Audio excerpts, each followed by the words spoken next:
Well, howdy diddly do, and welcome to another edition of the European Soccer Show. With me, as ever, is the undeniable, undistinguishable, and underappreciated Leo. Hello, Leo. How have you been?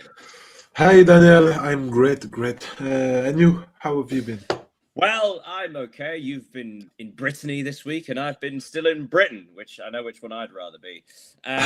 Speaking of Britain, let's give you some highlights from across the European continent as well as the English Premier League, where the highlights include Arsenal moved 9 points clear at the top of the table as Manchester City falter again against the relegation-threatened side twice in 2 weeks, in 2 matches. In La Liga, a competition between Real Madrid and Barcelona for the most fabulous and impressive victory. Barcelona as a team, Real Madrid as basically just Arda Güler's 67-yard goal.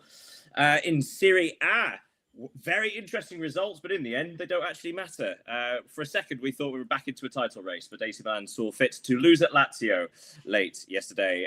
In the Bundesliga, Bayern Munich somehow drew 1-1 against Bayer Leverkusen, despite only having 9 men and no real goalkeeper. In Ligue 1, Paris Saint-Germain's fixture was postponed, which meant that Lens had the opportunity to go back to the top of the table, but they fumbled the ball, I believe is the NFL expression, as they lost at Lorient.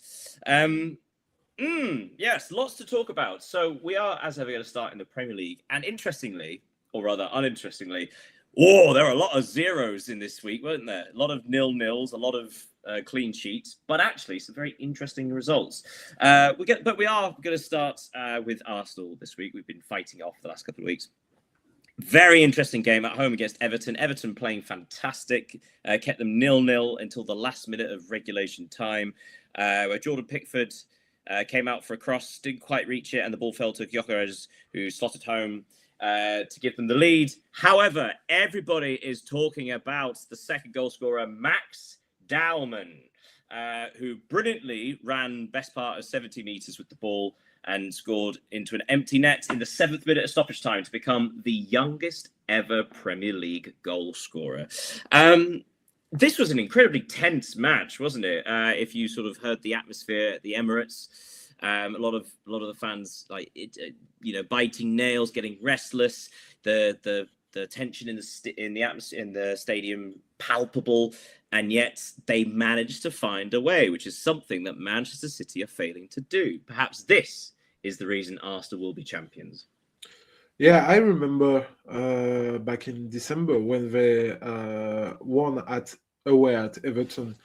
We already told that it was a tense game, a hard-fought victory, and it's quite the same 3 months later with the same goal scorer, because Victor Gyökeres was the one to score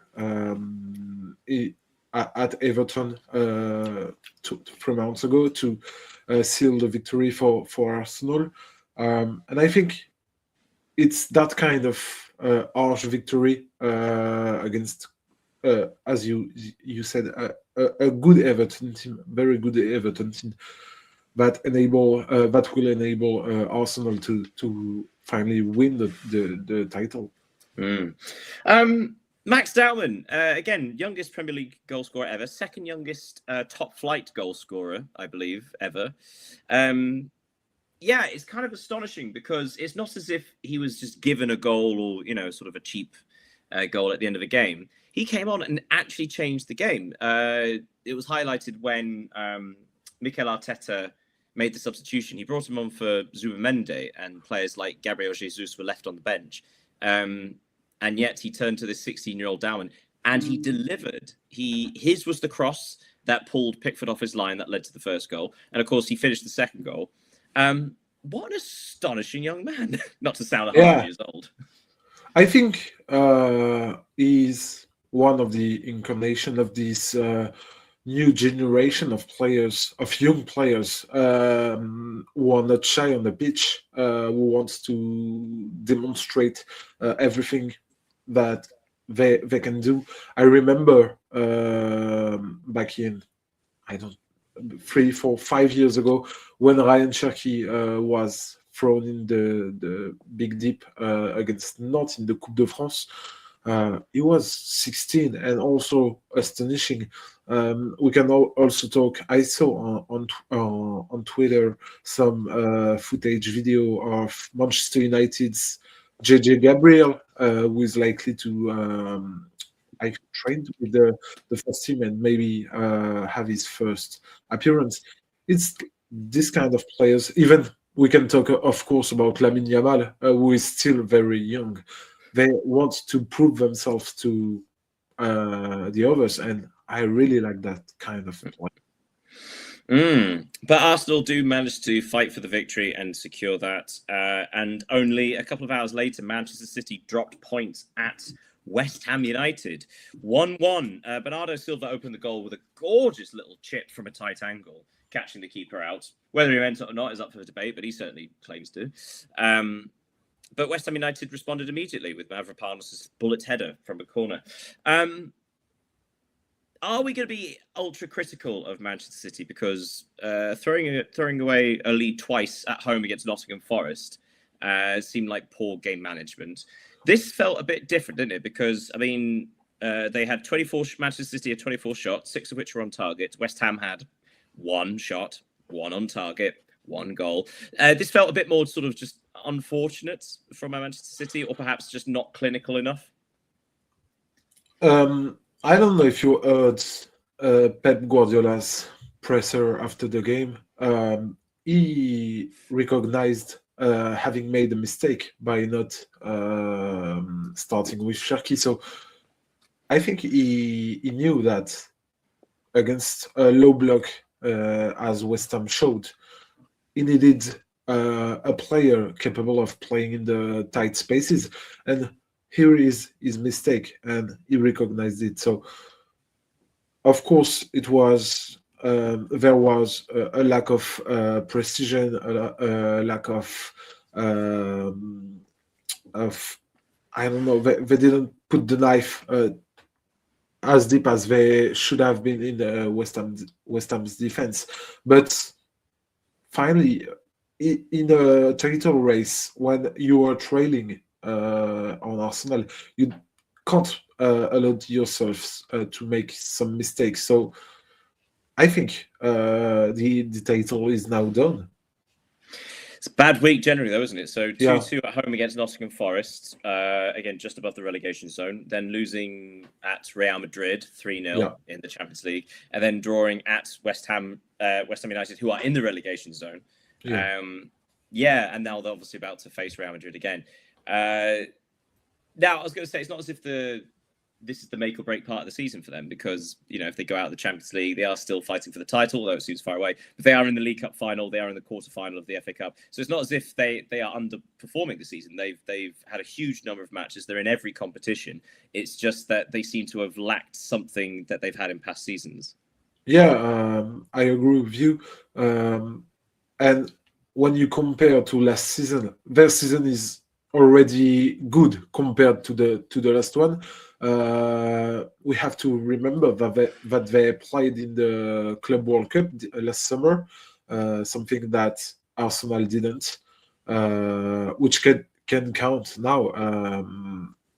And they also had new recruits, so it's kind of a season of maybe transition for Manchester City, and being second right now, even if they have the chance to actually win the title, it's quite positive, I think.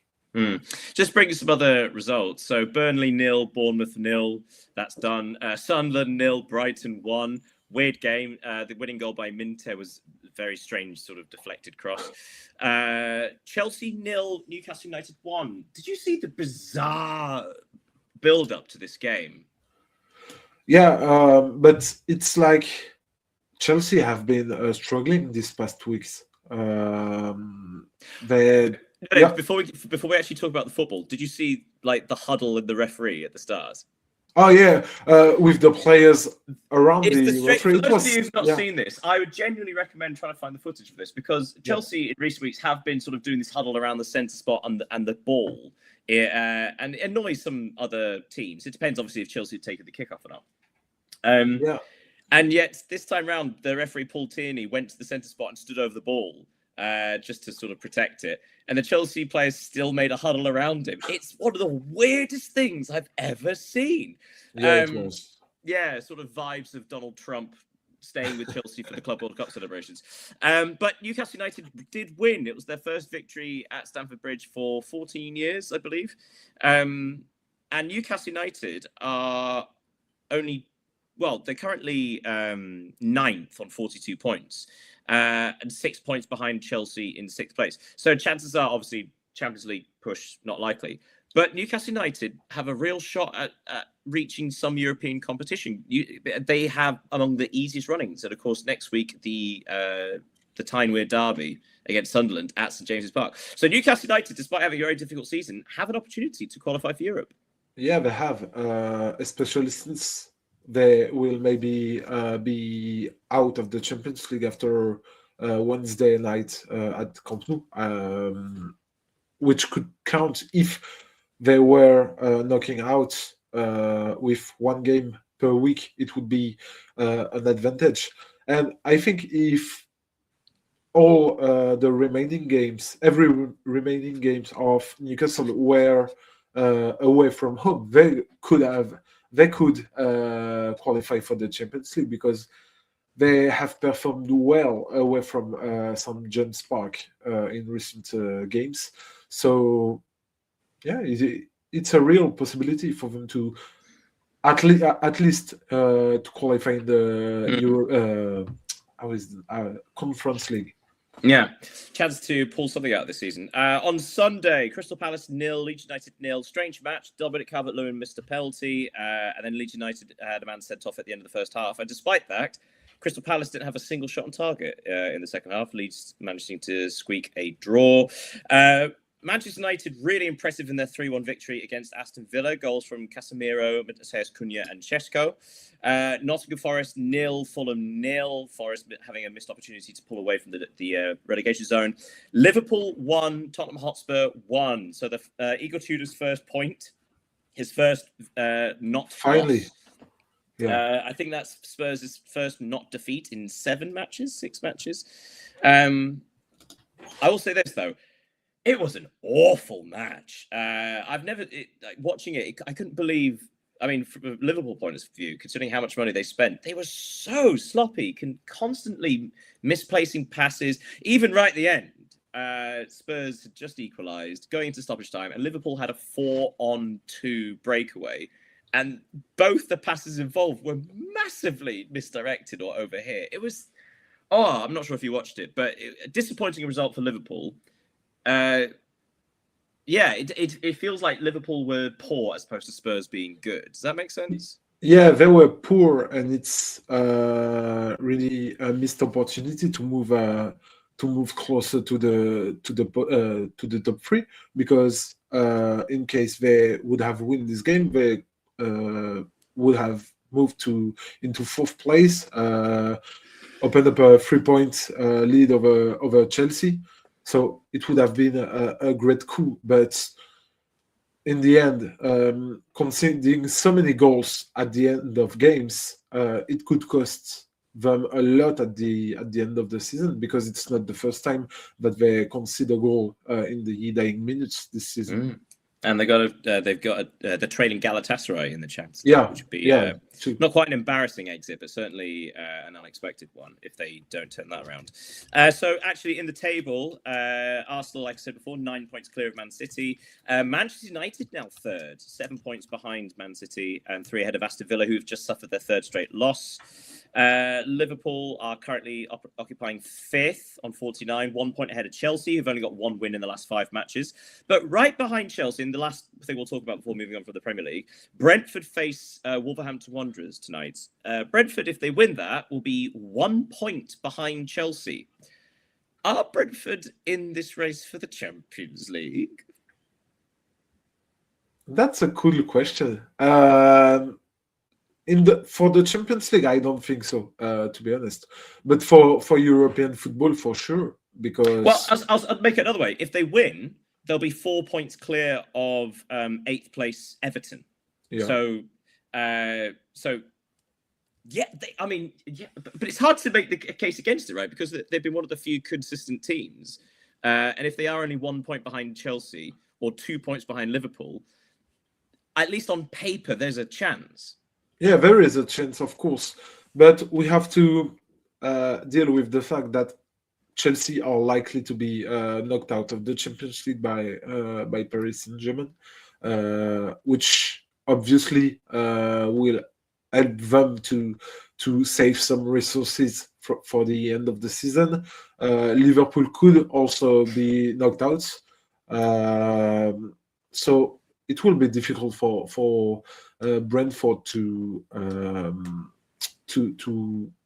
tie with Liverpool and Chelsea, especially since Wolves have won their last 2 games in the Premier League against the informed side. Yeah. So we should maybe a surprise tonight. We should probably say as well that the 4 teams fighting off that last relegation spot, they all drew. So it's as you were from last week. All Leeds, Spurs, Forest, and West Ham all separated by just 3 points. Very excited. Right, we should go off to Serie A and some fantastic Italian football there. On Friday night, Torino, precious victory over Parma, 4-1 at home, which means that Torino are probably safe now. But we should also say that on Saturday, a couple of interesting ones. Inter dropped points at home to Atalanta, 1-1 there, which meant that after they lost to AC Milan previous week, that's 1 point in 2 games. If AC Milan had won this next match, the gap would have been down to just 5 points. But no, AC Milan went to Lazio and lost 1-0. It does feel like in the last sort of month, every time there's been a sniff of a return to a title fight, AC Milan kind of fluff it. Yeah, and fortunately for Inter, because as you mentioned, it's been 2 weeks in a row that they dropped points. They could have only be up to 5 points with AC Milan, but and now even if it's only 9 games to go before the end of the season, they must be careful not to suffer the same disappointment than last season. Even if, of course, the context is different because they were engaged in Coppa Italia and the Champions League, so they had to play on 3 different competitions. But last season they were top of Serie A until the 33rd match day, before being overtaken by Napoli. So they really need to be careful, and it's obviously a missed opportunity for AC Milan to close the gap with them. It does feel like Inter haven't really had any pressure put on them for a good couple of months, and this was an opportunity. And AC Milan don't really have an excuse, do they? They don't have Europe. They don't have these other distractions, and yet continually they sort of not undermine themselves, but like they very rarely seem to put a consistent run of form together to sort of really put pressure on Inter. They always seem to be sort of hit and miss, a bit like Juventus in that respect. Yeah, I agree. And in my opinion, they absolutely need to win the Serie A title because of the way they were knocked out of the Champions League by Bodo Glimt, which was obviously a big surprise. I don't think the fans, even with the Coppa Italia semi-final, if they get eliminated by Como and don't win the Serie A title, this would be a huge disappointment for all the fans. Yeah, well, we should point out they're still massive favourites, aren't they? 8 yeah, points of course. Clear. Time around. But elsewhere on Saturday, Napoli came from a goal behind to defeat Lecce 2-1 with goals from Rasmus Højlund and Politano, which means Napoli are now only 1 point behind AC Milan. So actually a potential fight for second place. But the real interesting thing, much like we spoke about last week or the week before, the juicy fight beneath them. 4th place, Como. They were at home to Roma, the rivals for that Champions League spot, and Como won 2-1. Came from behind to do that. Sorry, Donia Marlin opened the scoring for Roma from the penalty spot. before Como responded in the second half. Roma had a man sent off. Wesley got a second yellow card before Como scored through Diego Carlos. So Como, once again, coming up against, let's say, a peer or a team that we regard as equal, well, on the pitch at least. But unlike other big teams like Juve and AC Milan, who seem to be dropping the ball, Como seem to be really sticking into it. They're showing tremendous fortitude and mentality. Yeah, I agree. And looking at the match, it's really deserved victory for Como. They continue to impress this season. They have beaten a lot of major opponents so far, tied with Inter Milan in the Coppa Italia. They could win a title actually this season, which is obviously quite not. I wouldn't say unexpected given their financial resources and everything, but it would be a great coup for the project.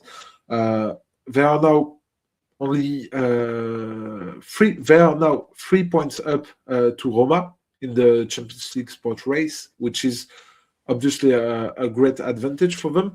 So yeah, they are likely to qualify because they are fourth if we just talk about results and points. So it's a great coup for them.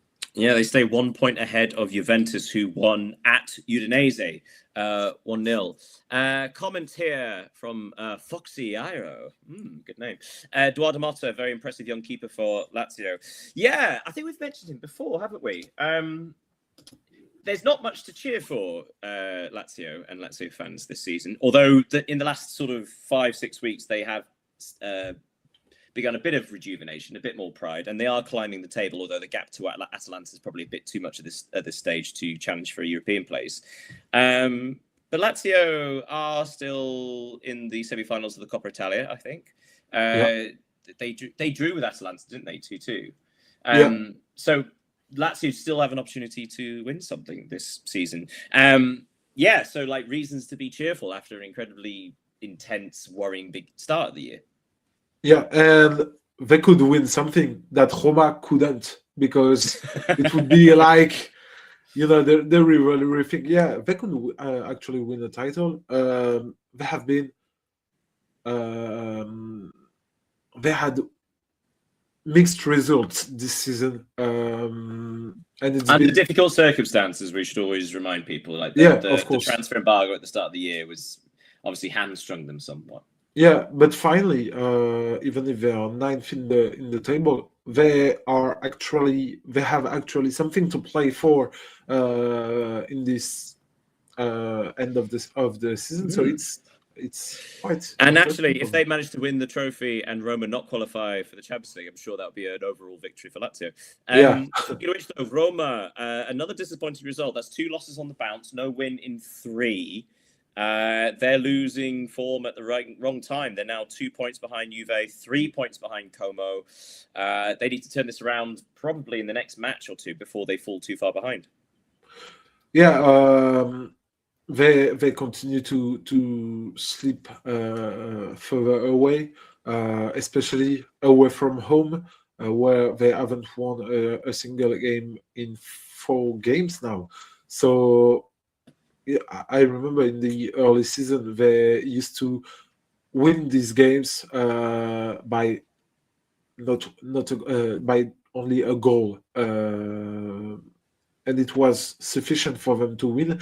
And we said that they desperately need to recruit a forward, given the fact that they were playing without a real number 9. But today they just concede too much goal for a team like that, and yeah, they are now 6 in bad position for the Champions League, even if they only have 3 points away from Como. So to round up Serie A, so Genoa got a 2-0 victory at Hellas Verona, which means Genoa and Torino currently in 14th and 13th place, are on 33 points, 9 points clear of relegation, which means both those teams are probably safe now. So big victories for Genoa and Torino. Elsewhere, Bologna won at Sassuolo 1-0. But perhaps the strangest result, not just of the weekend, but of the season, Pisa 3, Cagliari 1. So not only Pisa actually registering a victory, but they had a man sent off after 37 minutes, and yet still somehow managed to score another 2 goals after that. So Pisa, does the comeback start now? Probably not. They're 7 points behind Fiorentina, much like Hellas Verona. But hey, stranger things have happened. We should move on, and we'll go to the Bundesliga. We're actually going to start, mention a result on Friday where Borussia Mönchengladbach, who started the day 1 point ahead of St. Pauli, they defeated St. Pauli at home 2-0, which means that Mönchengladbach are now 4 points clear of that dreaded relegation playoff. So big result for Mönchengladbach, their first win in a while. But on Saturday, Bayer Leverkusen won, Bayern Munich 1. So this is a fascinating sort of microcosm of both of these team seasons, where Bayern, for those of you who didn't see the game, Bayer Leverkusen opened the goal scoring through Alex Garcia early in the game. Then Nicholas Jackson got a straight red card for Bayern Munich at the end of the first half. Then in the second half, Luis Diaz scored an equaliser with about 20 minutes left. And then Luis Diaz, with about 5 minutes left, got a second yellow card for diving, trying to win a penalty there. So Bayern finished with 9 men. But talk about microcosms, the determination and mindset of Bayern to still try and win the match, despite not only having a man down, but 2 men down, but Bayer being completely incapable of taking advantage of that for being in a dominant position. So yeah, it does sing true for both teams, doesn't it? Yeah, as you recall, it was rather chaotic for between Leverkusen and Bayern Munich, and also I don't think you've mentioned the 3 goals disallowed in this game. One for Bayer and 2 for Bayern. So it was really chaotic. Just a word on Luis Diaz, because Liverpool have decided to part ways with him last summer, and now he has scored 21 goals and provided a 17th assist so far this season, which is ridiculous. We should always put it out that this is Bayern, though, so they rate of course goals against Atalanta. They are so overpowered. They're going to be stats like that. But even still, it seems at the time Luis Diaz's moves was described as a bit expensive for Bayern, but actually now it's seeming well spent. But and I don't know if you saw the goalkeeper issue for Bayern Munich. They were down to their 4th goalkeeper, was it? Yeah, and now a 16-year-old goalkeeper is likely to play in the Champions League because Manuel Neuer is injured, Sven Ulreich too, and 2 of the young goalkeepers too. So it seems to be a strange one for this young goalkeeper. Well, it reminds me of Iker Casillas at the time at Real Madrid. That's a fun comparison. Yeah. Comparison. Fortunate that they basically ended the tie against Atalanta because there's less pressure on their goalkeeper coming in. Don't want another Kinski moment. Yes, but also, I mean, maybe it's best that, say, for example, Bayer Leverkusen, who drew with Arsenal, so perhaps that was really what took it out of them. Bayer Leverkusen showing that they probably can't continue on 2 fronts. They probably can't continue to stay because they are currently 5 points behind. Elsewhere, the last match of the weekend, Stuttgart defeated RB Leipzig 1-0, which meant that Stuttgart actually jumped RB Leipzig into 4th place. So Bayer are 5 points behind Stuttgart. So it's probably in Bayer's interest to really concentrate on getting back into the Champions League as opposed to trying to stay in it. Yeah, I agree. Even if it's a valuable point for Leverkusen, but as you said, Stuttgart's victory brings them a double benefit because first they consolidated their 4th place in the table, and they are now drawing level with Hoffenheim in the race for the 3rd, because Hoffenheim have drawn with 17th placed Wolfsburg this weekend. So, well, since you mentioned it, that's I was going to bring interesting. that up. So Hoffenheim won, Wolfsburg won. An excellent result for Wolfsburg, and Yeah. with that means they're 3 points behind St. Pauli, so they are within striking distance now, in the relegation playoff position. But Hoffenheim, so in their last 6 matches, they've won twice, drawn twice, and lost twice. The very, definition of inconsistency. But they are still third. They're on 50 points. So their inconsistency hasn't been capitalized on by Stuttgart or Leipzig or Bayer, who just seem to keep dropping points. Yeah, and because we are close to the end of the season, and every game counts for the teams. Offenheim are out of the DFB Cup. They don't play European football. Stuttgart are still qualified in the Europa League. They will play Porto in the second leg of the round of 16. They are also playing in the German Cup, so it can count also, as we said, for the in the Premier League. So it will be interesting. And looking at the next fixtures of Offenheim, they will play Mainz, they will play Bremen, and they will play Stuttgart before the end of the season. It could be something an important game for the top 3. Elsewhere, Borussia Dortmund, an easy victory, 2-0 over Augsburg, means that they close the gap to Bayern to just 9 points. Also, Frankfurt defeated bottom of the table Heidenheim 1-0.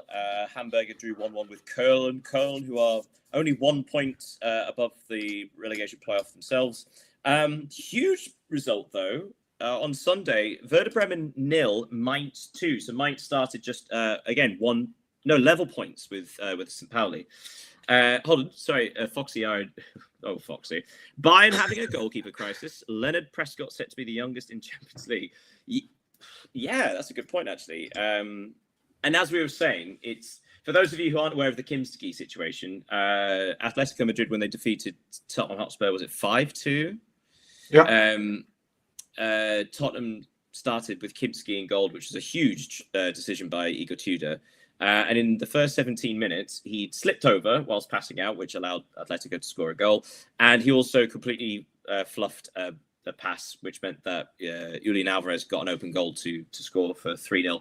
And so he was subbed off after 17 minutes. Now, the great thing is that the entire football community has basically got behind Kimski, because the decision to sub him was potentially understandable, because Igor Tudor spoke about wanting to protect him, but also he didn't acknowledge him or comfort him or anything like that. Now, of course, anybody who knows Igor Tudor knows that's not his style, but also having a young goalkeeper thrown into that situation, having not played first team football for the best part of 2 years. It seemed unfair. Difficult situation. Both to start him, and it seemed unfair to take him off and sort of throw him into the fire. But what the reason to bring up is, of course, the young Bayern keeper, Leonard Prescott, it looks like, I think he said. He doesn't have that pressure because Bayern has such a big gap, and that allows him to play with a bit more freedom and a bit sort of, less intensity and less worried. Wouldn't you think so? Yeah, I agree. And seeing Atalanta score 5 or even 6 away at Allianz Arena seems quite unrealistic. Yeah, exactly. Yeah. Sorry, I was about to say Mainz defeated Werder Bremen 2-0 at Bremen. So they started the day level on points, and Mainz now pulled 3 points clear of St. Pauli. Actually, no, sorry, Mainz were behind Bremen, so they've leapfrogged them. The battle at the bottom of the table in the Bundesliga is so fascinating. The only other result to tell you about, Freiburg 0, Union Berlin 1, a goal late in stoppage time, giving them the victory there. Right, we should park the Bundesliga and go over to La Liga. So I mentioned we're going to start, as ever, Real Madrid and Barcelona. Which match did you enjoy the most? The Barcelona one. Okay, so for those who haven't seen it, Barcelona 5, Sevilla 2. A hat-trick for Raphinha, 2 of which were from the penalty spot. Goals for Dani Olmo and João Cancelo, who, I'll be honest, I completely forgot to play for them. But it was an impressive result, wasn't it? Because in the last couple of weeks, they sort of looked like they just needed to do what they needed to do. Like one doing just enough, but this seemed a bit more sort of, a bit more back to their fancy best. Yeah, and the fact that there is 2 points to retain for this from this win. The first is that the 3 points even. The first is that they keep their 4 points advantage over Real Madrid. The second is that they can actually end the season with 100 points in La Liga. They're on 70, 10 matches left. And the other, it is concerning Sevilla, because I think they must keep an eye on their rivals in the relegation battle, because their lead isn't secure yet, even though their form is one of the most impressive alongside the ones of Rayo Vallecano. Yeah, Sevilla 5 points clear of trouble as it stands. Well, if Barcelona were the most impressive performance, perhaps the most impressive goal, inevitably, is at Real Madrid. They defeated Elche 4-1. Couple of astonishing goals. The second goal for Valverde, his fourth in a week. After that, was a brilliant hat-trick against Manchester City. Wonderful team goal where I think everyone but one member of the squad touched the ball. But the fourth goal, Arda Güler, I wrote this down, 68 yards or 74 meters. I mean, it's not audacity. It's just pure technique, isn't it? Yeah, it's a technical gesture, and it's very difficult. And that's why it's so rare to see that kind of goals in professional football, at the top of professional football.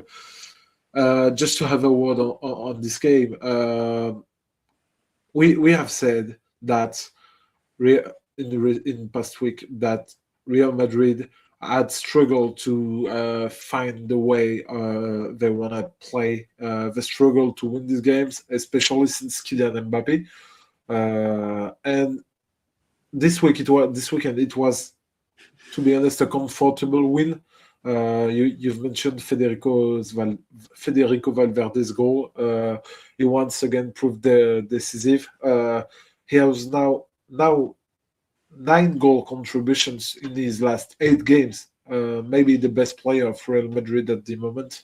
And to finish like we did with Sevilla, Elche, they are now in the relegation zone after the start of the season. So on that note, the next thing I was going to say, Mallorca on Sunday defeated Espanyol 2-1. Espanyol took the lead, but had a man sent off with about 40 minutes remaining, allowing Mallorca to come from behind and secure the victory, which means that they leapfrog both Elche and Alaves up the table. So yes, Elche do slide down into the relegation zone. It's something that I have noticed, which is a bit of a shame, let's call it a Premier Leagueism, where the promoted sides look like they're going down all of a sudden. So, for example, in Serie A, Cremonese and Pisa were both promoted at the end of last season, and Cremonese are now in there as well as Pisa. Although Sassuolo are doing absolutely fine. Yeah. Similarly with La Liga, so Real Oviedo, Elche, two newly promoted clubs. For the life of me, I can't remember who the third one was. Espanyol? Was it? I don't think it was. But anyway, it doesn't matter. But the point being that so 2 of the 3 promotion sides look like they'll be going down in La Liga. And yes, thank you for checking. I can hear you checking. Yes, yeah, I am. It's going to really annoy me. Silence as our Levante. Oh, is it Levante? Of course. Yeah. Sorry. So, Espanyol was 2 years ago. Yeah. Right. So yes. So all 3 of the bottom 3 in La Liga are the promoted sides. So we don't. It's not just obviously the Premier League is you get that kind of stagnation where the same promoted teams go down. We don't want that anywhere else either. But it does feel like these three sides just haven't been good enough this season. Apart from Elche, but their second half slump of the season has been really disheartening because it just feels like everybody worked out how to play against them and there's been no solution. Yeah, at the beginning of the season, we've said that Elche's way of playing was really interesting, but the fact is that playing that way for the whole season, it's complicated for a promoted team when you face the big names of your league. Sometimes you need to understand how to close the game and everything, but they had their ideas. They wanted to play that way, and they did it. So I like this kind of teams, but it proves difficult for them to stay up, even if they can, because they are only 2 points away from Mallorca and Alaves. Yeah, speaking of Alaves, they drew 1-1 at home against Villarreal. So close to having another precious 2 points to pull them clear of relegation. Villarreal, by the way, Pepe scored an equaliser in the 8th minute of stoppage time, so very close to a famous victory there. Girona defeated Athletic Club 3-0. Atletico Madrid defeated Getafe 1-0. Probably like a nice, easy game for them after Getafe had a man sent off in the second half. And obviously their second leg against Spurs is coming up. A rare win for Real Oviedo, who defeated Valencia 1-0, but probably a bit late for Oviedo as they are still 7 points behind safety. Elsewhere, Real Betis 1, Celta Vigo 1, Real Sociedad 3, Osasuna 1. I forgot to mention, of course, that after Mallorca's victory over Espanyol, that meant that for the first time since the third week of the season, I believe, Espanyol are no longer in the European positions. Yeah. Well, unless, of course, they get the 5th Champions League spot, and then it goes down, and depending what happens with the Copa del Rey. But yeah, Espanyol, who've only had one victory this calendar year. It's been difficult for them. Yeah. After such a brilliant start. Anyway, last but not least, we are popping off to Ligue. And very much on the cards as Marseille defeated Auxerre 0. 1-0 to Marseille for their third victory on the trot. But the first game we're going to quickly speak about, Lorient 2, Lens 1. So Lens had the opportunity to leapfrog Paris Saint-Germain, who had their game against Nantes postponed this weekend. But much like their other recent defeat, Lens dominated the game, had plenty of chances, but facing, to be fair, Lorient are having a good season. Who were clinical with their opportunities. Lens just came undone. So it was another, rather than playing badly or dropping the ball, it was more like a missed opportunity. Yeah, it's completely a missed opportunity. They could have put the pressure on the Paris Saint-Germain. We will play their games against Nantes in mid-April, I think, or by the end of April. But the thing is that Lorient, who are a promoted team, we've talked about promoted teams in the past minutes. They have been great this season. They have, especially at home, because they have picked up 26 of 37 points there.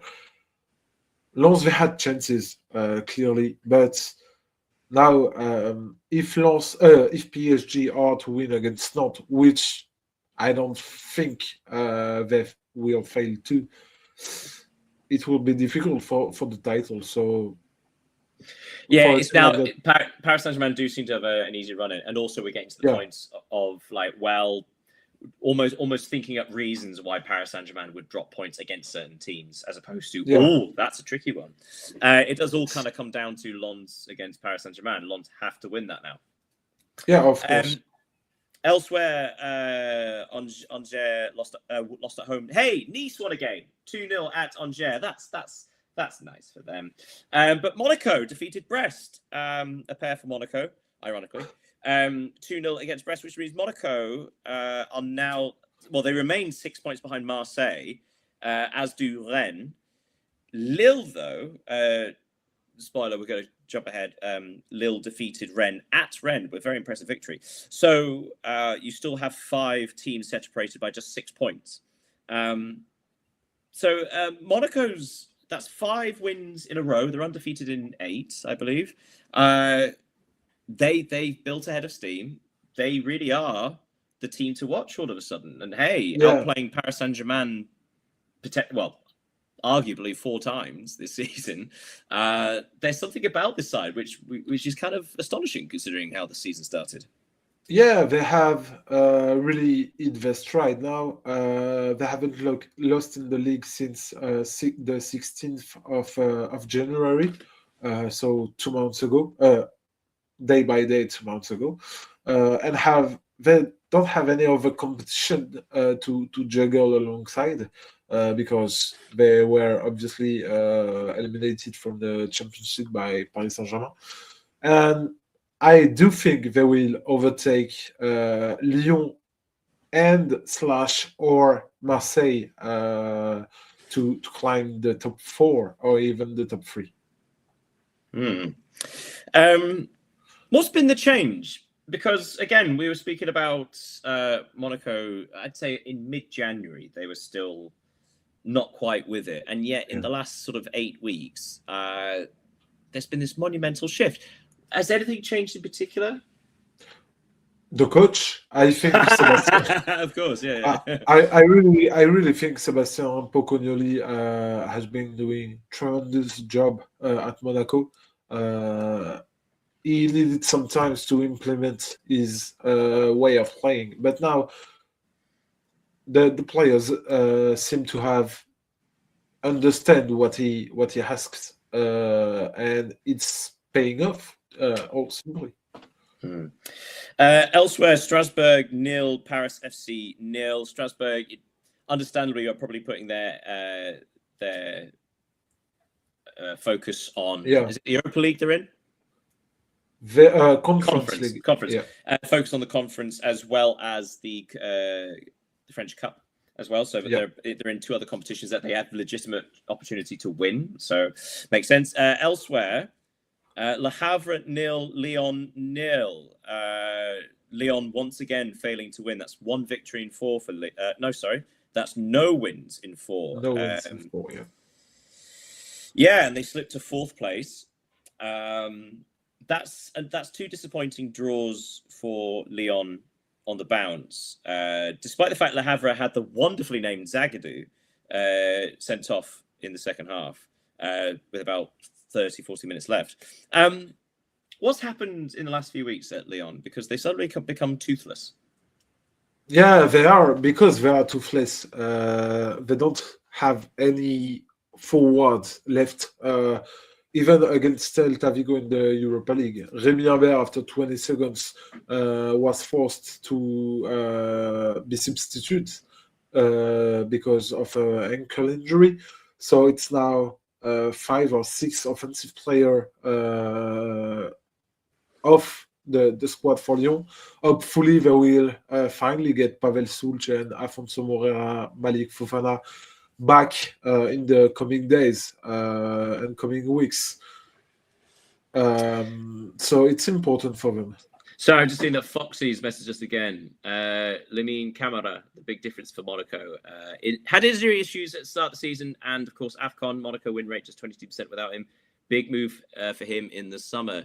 That's a fair point, actually. Lamine Camara has had a lot of chatter about him. Yeah. He's been one of the best midfielders in Ligue 1 this season.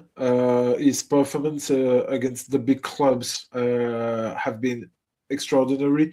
The latest against Paris Saint-Germain in the league 1 or 2 weeks, last week, sorry.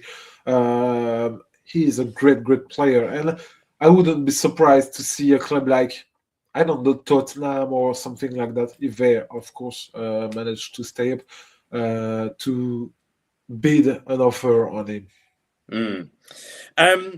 Last results to bring you from Ligue 1. Insane match as Metz hosted Toulouse, and Toulouse won 4-3.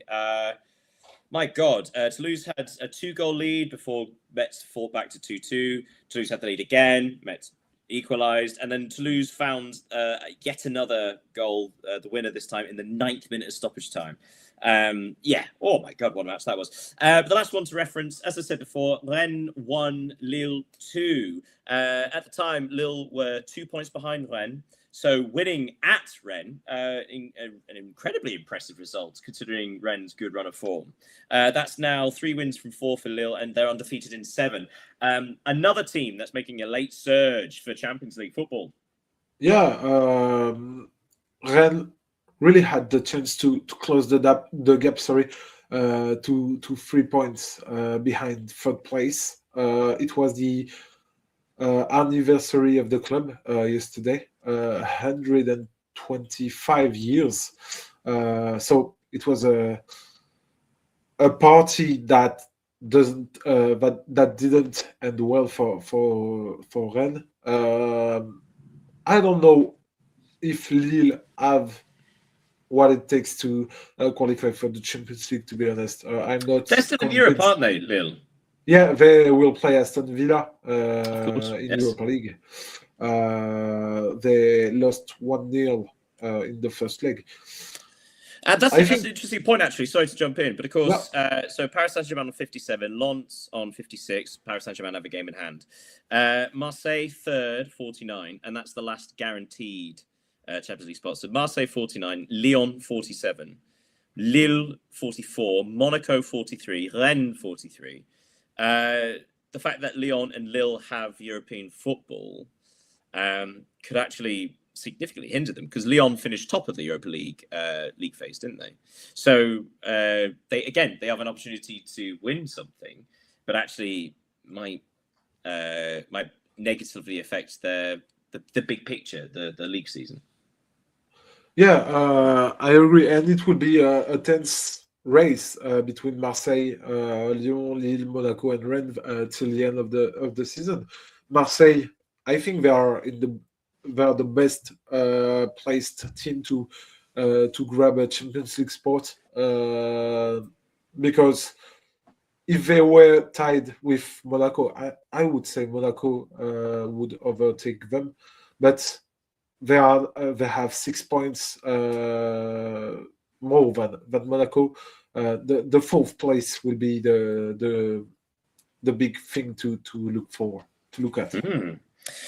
Mm-hmm. Okay, so that brings us to the end of the roundup. Anything we may have missed? The 3 things we may have missed. What do you have for me this week?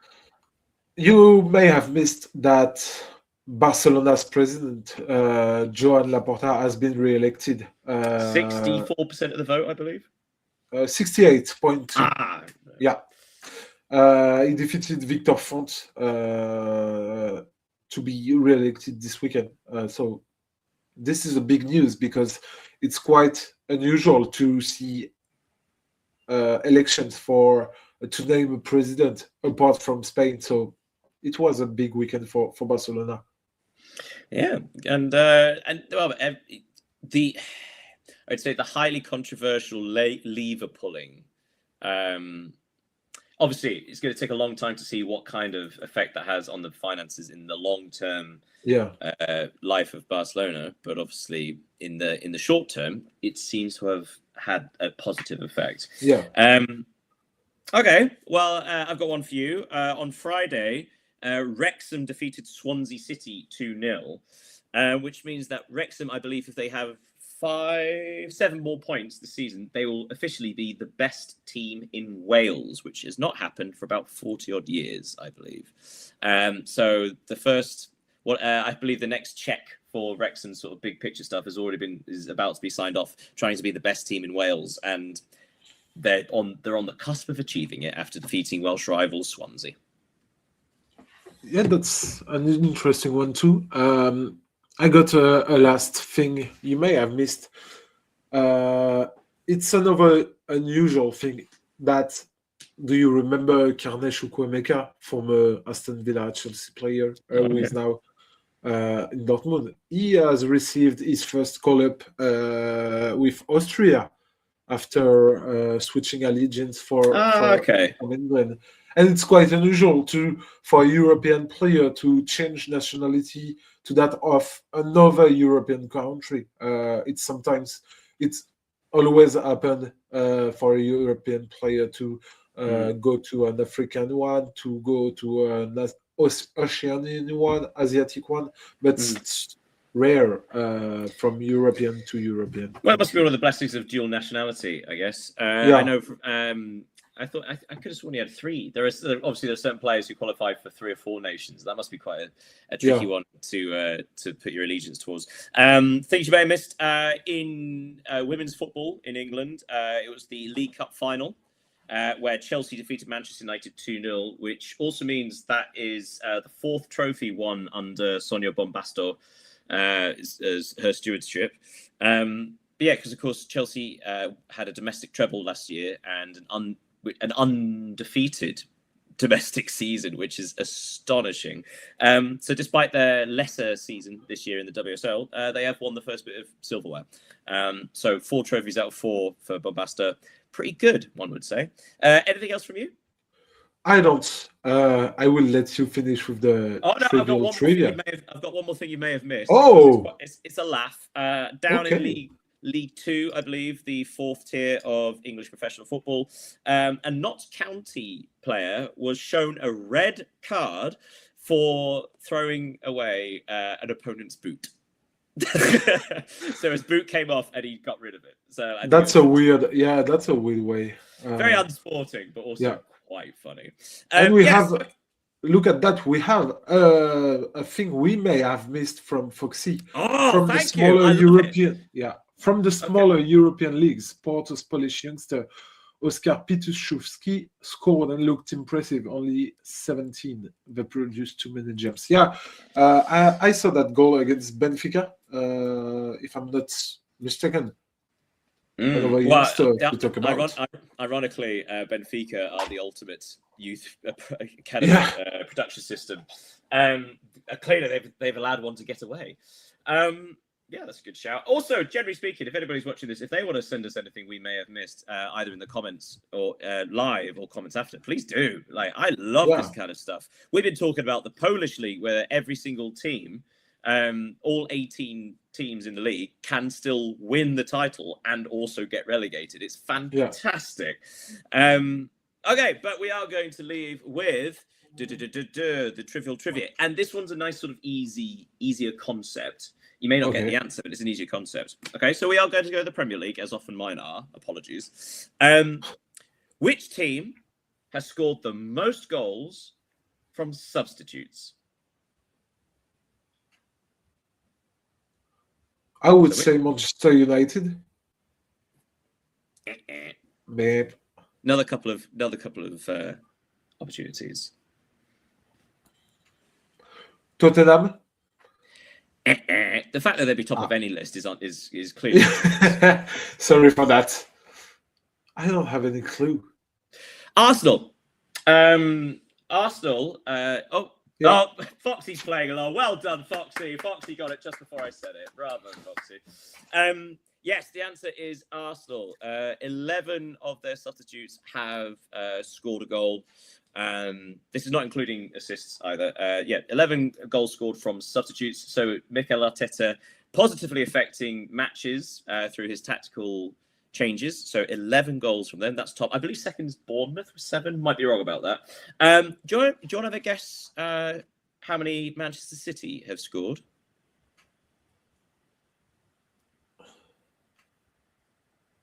You've said Arsenal were with 11 goals. Top 11. Yeah. And Manchester City, where are they placed? I'm not saying. I'll give you a clue. It's very near the bottom. Okay. Only 4 or 5? Yep. One. So that's kind of an astonishing thing. So talking about the battle between Arsenal and Manchester City, the battle between Arteta and Guardiola. Arteta this season has positively affected results 11 of his substitutions scoring goals, whereas Guardiola's only one of his substitutions has ended up scoring. Now, that doesn't mean it doesn't positively affect, play and possession and other things. But yeah, a stark contrast to there. City don't score in the second half, so very you make That's a very good point, point. Foxy, that don't score in the second half, but that also might contribute towards it. The fact that the changes aren't positive or won't give goals. But anyway, we need to end there just before the hour mark. Thank you so much, everybody who's been watching this. Thank you, Foxy, for being our third person. That was very nice. Yes, don't forget, if you ever want to comment, do feel free to send them. We'll read out the appropriate ones or the fun ones, or if we're very, very lonely, any of them. And as ever, thank you for following our social medias. Leo, thank you for joining me. Thank you, Daniel. Thank you to Foxy too. Do not hesitate, as always, to subscribe on our YouTube channel, to follow us, to talk with us. It's a pleasure to share football with you. So absolutely. Things to look out for this week. Obviously, the second leg of the Champions League round of 16. Yeah. Very, very exciting. Potentially, every single English team might get knocked out. Yeah. And put in comments if you have some, how can I say that, for the second leg of the Champions League or Europa League or Conference League, some guess the score of some predictions. Predictions. Sorry, I didn't have the name. No. Again, to be fair, your English is better than mine. So, thank you again, everybody. Yet another edition of the European Soccer Show comes to a close, but we'll see you next week. And my God, it's getting exciting. Oh, we need a break. See you next week, everybody. See you next week. Have a nice end of the day. Bye. Bye.